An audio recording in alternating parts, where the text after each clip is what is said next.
ये कहानी है अरुण वर्मा की। एक 32 वर्षीय ग्राफिक डिजाइनर, शांत स्वभाव, मेहनती और पढ़ाकू।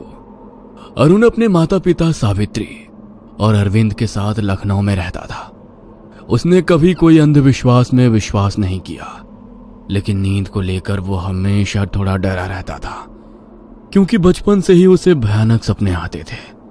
लेकिन जैसे जैसे उम्र बढ़ी, ये सपने कुछ और बन गए। अरुण को डायरी लिखने की आदत थी और हमें ये कहानी उसकी डायरी से मिली है।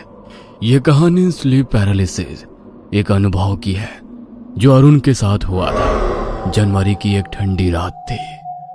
अरुण ऑफिस का प्रोजेक्ट पूरा करके रात 2:30 बजे बिस्तर पर लेटा। दिन भर थकान थी, इसलिए तुरंत नींद आ गई। लेकिन रात के 3:10 में उसकी आंख खुली। कमरे का पंखा घूम रहा था, खिड़की से बाहर की लाइट अंदर आ रही थी। सब सामान्य लग रहा था, सिवाय इसके कि उसका शरीर हिल नहीं रहा था। वो चीखना चाहता था, लेकिन आवाज नहीं निकली। आंखों के सामने कमरे के कोने में एक काली आकृति खड़ी थी, धुंधली लेकिन बहुत बड़ी, जैसे हवा में नहीं बल्कि अंधेरे में बनी हो। वो बहुत देर तक कोशिश करता रहा और कुछ मिनट्स बाद उसकी नींद टूटी तो कमरे में अंधेरा था। उसने लाइट्स ऑन करके चारों तरफ देखा, पर वहां कोई नहीं था। उसे लगा ये कोई बुरा सपना था। उसने सोचा शायद ये मेरी थकान की वजह से ऐसा हुआ, और वो फिर सो गया। अगली सुबह उसने इसके बारे में गूगल किया तो उसे स्लीप पैरालिसिस के बारे में पता चला। उसने इसके बारे में कुछ कहानियां पढ़ी और राहत की सांस ली कि ये तो आम चीज है। अपने डर को शांत करने के लिए उसने अपने दोस्त के पहचान के साइकियाट्रिस्ट से बात की। तभी डॉक्टर ने उसे स्लीप पैरालिसिस के बारे में समझाया। देखिए, स्लीप पैरालिसिस एक ऐसी स्थिति है जिसमें व्यक्ति जागता तो है, लेकिन हिलने डुलने या बोलने में असमर्थ होता है। यह आमतौर पर नींद और जागने के बीच ट्रांजिशन के दौरान होता है, या तो जब आप सो रहे होते हैं या जागते हैं। ऐसा इसलिए होता है क्योंकि शरीर में REM, रैपिड आई मूवमेंट, नींद की स्थिति में रहता है, जहां मांसपेशियां सामान्य रूप में रिलैक्स्ड होती हैं, जबकि हमारा दिमाग जागता रहता है। स्लीप पैरालिसिस का अनुभव करने वाले मेरे कुछ पेशेंट्स मतिभ्रम यानी हेलुसिनेशंस के बारे में बताते हैं, जैसे कि कमरे में किसी की मौजूदगी देखना या छाती पर दबाव महसूस करना। ये तनाव, इरेगुलर स्लीपिंग पैटर्न या कुछ दूसरे स्लीप डिसऑर्डर की वजह से हो सकता है। शाम को घर आकर अरुण ने अपनी मां सावित्री से रात के अनुभव का जिक्र किया। सावित्री को अरुण के बचपन की एक बात याद थी। जब वो सिर्फ 10 साल का था, तब उसने बताया था कि हर रात एक औरत की परछाई उसे घूरती है, कभी उसके बिस्तर के पास तो कभी अलमारी के पीछे। सावित्री ने तब एक झाड़ फूंक करवाई थी और सब ठीक हो गया था, लेकिन शायद वो साया कभी गया ही नहीं, बस छिप गया और अब लौट आया था। लेकिन सावित्री ने अरुण से ये बात छिपाई, ये सोचकर कि कहीं अरुण डर ना जाए या उसके काम पर इसका कोई असर ना हो। लेकिन धीरे धीरे अरुण के लिए हर रात एक डरावनी परीक्षा बन चुकी थी। उसे लगने लगा कि जब भी वो सोता है, उसकी आत्मा किसी और दुनिया में खींची जाती है। हर स्लीप पैरालिसिस की अवस्था में वो अपने कमरे को वैसे ही देखता। पंखा घूम रहा होता, दरवाजा आधा खुला होता, बाहर की रोशनी खिड़की से आ रही होती, लेकिन उसका शरीर पूरी तरह फ्रीज होता। वो कोशिश करता था हिलने की, चिल्लाने की, लेकिन उसका गला जैसे किसी ने दबा दिया हो। एक बार उसे ऐसा दिखा कि उसके माता पिता कमरे में खड़े हैं, उसे सोता देख रहे हैं, लेकिन किसी को उसकी तड़प नहीं दिख रही थी। वो सब कुछ देख सकता था, पर कुछ कर नहीं सकता था, जैसे जागती आंखों से एक बुरा सपना देख रहा हो और खुद को बचाने के लिए बस देखता रह जाए। हर बार उसे लगता, अगर अब नहीं उठा तो शायद हमेशा के लिए उठ ना पाऊं। और उनको स्लीप पैरालिसिस हर रात नहीं, बल्कि कुछ दिनों के अंतराल में होता था। लेकिन हर बार और भी ज्यादा डरावना। कभी 3 दिन, कभी हफ्ता, लेकिन जब भी होता उसका प्रभाव पिछले अनुभव से कहीं ज्यादा गहरा और भयानक होता। उसने डायरी में लिखा, अब वो सिर्फ दूर खड़ी नहीं रहती, अब वो मेरे पास आकर मुझे देखती है। मेरी सांसों के पास वो परछाई अब एक रूप लेने लगी थी। एक महिला जिसकी आंखें नहीं थी, पर चेहरा अजीब सा जाना पहचाना लगता था, जैसे वो किसी पुराने जन्म से जुड़ी हो। पर जो सबसे डरावनी बात थी वो ये कि अरुण को अब सिर्फ अपने कमरे में ही नहीं, बल्कि अलग अलग जगहों पर भी वही अनुभव होने लगे। अगर वो किसी रिश्तेदार के यहां सोता तो उसे लगता कि वही परछाई अब उस नए कमरे में भी मौजूद है। एक बार वो एक कंपनी ट्रिप पर हिल स्टेशन गया और रात को उसे लगा कि वो फिर उसी पुराने कमरे में फंसा है, जहां से वो बाहर निकलने की कोशिश कर रहा है, लेकिन हर खिड़की के बाहर सिर्फ अंधकार है। हर बार उसे लगने लगता कि ये जगह बदली नहीं है, बस उसका भ्रम है। और परछाई वो तो हर जगह उसी वक्त आ जाती थी जैसे उसके भीतर घुस चुकी हो। एक दिन उसने सपना देखा कि वो किसी सुनसान रेल पटरी के किनारे पड़ा है और कोई औरत धीरे धीरे उसकी ओर बढ़ रही है। उसके चेहरे पर खून की लकीरें हैं और वो बड़बड़ा रही है, तू मुझे फिर अकेला छोड़कर कहाँ भागेगा? तभी अरुण की नींद खुली और अरुण को ऐसा लगा जैसे नेहा वापस आ गई है। अरुण अब हर रात सोने से डरने लगा था, क्योंकि उसे नहीं पता होता था कि किस जगह में जागेगा और आज क्या नया खौफनाक देखेगा। अरुण के जिंदगी के बारे में। अरुण की जिंदगी बाहर से भले ही सीधी साधी दिखती थी, लेकिन उसके अंदर कई दबी हुई परतें थीं। वह लखनऊ के एक मिडिल क्लास परिवार में पला बड़ा था। उसके पिता अरविंद सरकारी कर्मचारी थे और मां सावित्री हाउसवाइफ। घर में स्ट्रिक्टनेस थी, लेकिन प्यार भी कम नहीं था। अरुण बचपन से ही सीरियस नेचर का था। उसे खेल कूद से ज्यादा किताबें पसंद थी। उसका एक सबसे अच्छा दोस्त था रोहित, जो बचपन से ही उसके साथ था। लेकिन स्कूल के बाद रोहित का पूरा परिवार दूसरे शहर चला गया और अरुण भी अकेला हो गया।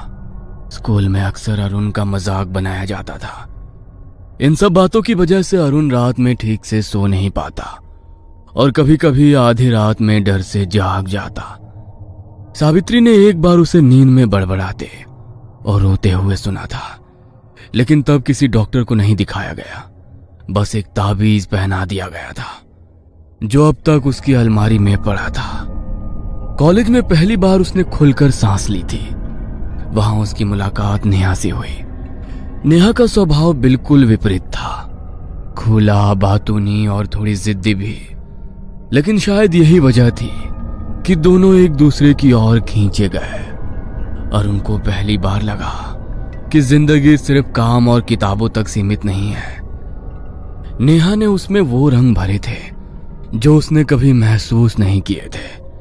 लेकिन धीरे धीरे अरुण के करियर का दबाव और नेहा के इमोशनल नेचर के कारण उनके बीच दूरियां बढ़ने लगी।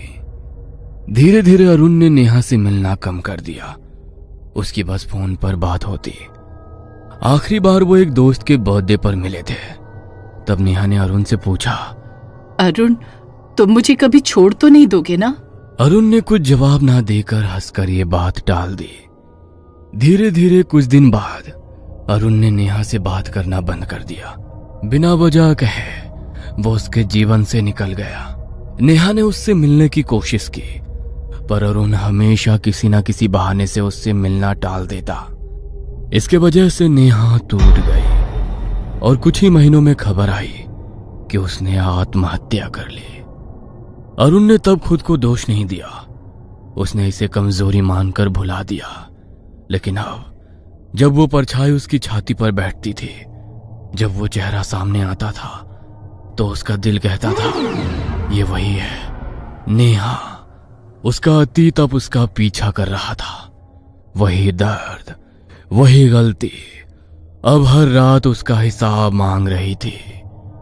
अब अरुण के अनुभव और भी गहरे और ज्यादा डरावने होते जा रहे थे।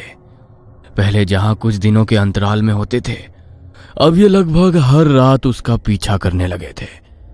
कभी उसकी नींद में दम घुटता, कभी उसे लगता कि कोई उसकी आत्मा को बाहर खींचने की कोशिश कर रहा है। उसे लगता जैसे कोई उसके शरीर को भीतर से तोड़ रहा हो। वो अब नॉर्मल जिंदगी नहीं जी पा रहा था। ऑफिस का काम तो दूर, उसे अब खाना खाना, बात करना, सब कुछ भारी लगने लगा था। उसकी आंखों के नीचे गहरे काले घेरे और व्यवहार में चिड़चिड़ापन आ गया था। अरविंद और सावित्री उसके इस बदलाव से चिंतित हो उठे। उन्होंने उसे कई डॉक्टर्स, न्यूरोलॉजिस्ट और साइकोलॉजिस्ट को दिखाया। हर रिपोर्ट नॉर्मल आई। फिर उन्होंने तांत्रिकों, बाबा, मंदिरों, हर जगह कोशिश की। कई उपाय किए गए, पूजा, हवन, झाड़ फूंक, पर अरुण की हालत में कोई फर्क नहीं पड़ा। वो गुमसुम रहने लगा। उसे अब हर परछाई में डर दिखने लगा था। कभी बाथरूम के मिरर में, कभी बालकनी के कोने में। उसे लगता जैसे नेहा की आत्मा हर वक्त उसके आसपास मंडरा रही हो। कई बार उसने खुद से लड़ने की कोशिश की, खुद को नींद से जगाए रखने की ट्रेनिंग देने की कोशिश की, लेकिन हर बार वो हार गया। और अंत में उसके घर वालों ने भी हार मान ली। उनके लिए अब अरुण की रातें एक ऐसी सजा बन गई थी जिसे कोई रोक नहीं सकता था। अरुण की हालत अब इतनी बिगड़ चुकी थी कि उसके घर वालों ने सारी कोशिशें करने के बाद बस यही प्रार्थना शुरू कर दी थी कि जैसे भी हो उसे इस डर और तकलीफ से मुक्ति मिल जाए। अरुण को अब धीरे धीरे ये एहसास होने लगा था कि जो परछाई हर रात उसके पास आती है वो कोई और नहीं, नेहा है। हर बार जब वो परछाई बनकर आती थी, उसे कॉलेज के दिन याद आ जाते थे। वो जगह, वो बातें, वो अधूरी इमोशंस। लेकिन ये राज सिर्फ अरुण के भीतर था। किसी और को उसका दर्द, उसकी सच्चाई समझ नहीं आई। धीरे धीरे उसका मानसिक संतुलन भी बिगड़ने लगा। वो अपनी ही दुनिया में रहने लगा, बड़बड़ाता, दीवारों से बातें करता, आईने से डरता और हर परछाई देखकर वो सहम जाता।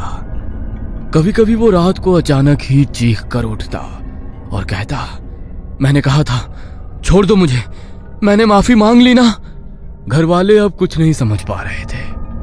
अरुण अब वो इंसान नहीं रहा था जो कुछ महीने पहले था। उसका चेहरा उतर गया था, शरीर कमजोर और आंखें खोई हुई सी लगती थी, जैसे कि वो किसी के आने का और साथ ले जाने का इंतजार कर रहा हो। अरुण ने अब बिस्तर से उठना और खाना पीना बंद कर दिया, लेकिन सोच सोच कर उसका शरीर थकता जाता था। उसी दौरान अरुण के कुछ कॉलेज के पुराने दोस्त और ऑफिस के कलीग्स, जिन्हें उसकी हालत का पता चला, उससे मिलने आए। जब उन्होंने अरुण की हालत और उसके माता पिता की बेबसी देखी तो उनके भी दिल बैठ गए। 3 दिन बाद एक रात अरुण ने अचानक कमरे की सारी लाइट्स बंद कर दी और खुद को कमरे में बंद कर लिया। रात को एक अजीब सी तेज बदबू फैलने लगी, जैसे कुछ जल रहा हो। खिड़की से अंदर देखा गया तो अरुण बिस्तर पर लेटा था, लेकिन उसका शरीर एक तरफ मुड़ा हुआ था, जैसे किसी ने उसे पकड़कर झटका दिया हो। सुबह अरविंद कमरे का दरवाजा तोड़कर अंदर आए तो अरुण मरा हुआ मिला। उसका चेहरा काला पड़ चुका था, उसकी आंखें खुली हुई थी और पास पड़ी डायरी की आखिरी लाइन थी, मैं जानता हूं अब ये बीमारी नहीं थी, ये वापसी थी। अरुण की कहानी हमें बताती है कि कभी कभी हम जिन बातों को सपने, भ्रम या मानसिक कमजोरी समझते हैं, वो दरअसल हमारे किए गए कर्मों की परछाइयां होती हैं। कभी कभी स्लीप पैरालिसिस महज एक मेडिकल अवस्था नहीं होती, कभी कभी वो दरवाजा होता है उस दुनिया का जहां कोई इंतजार कर रहा है आपके जागने और खुद को सौंपने का।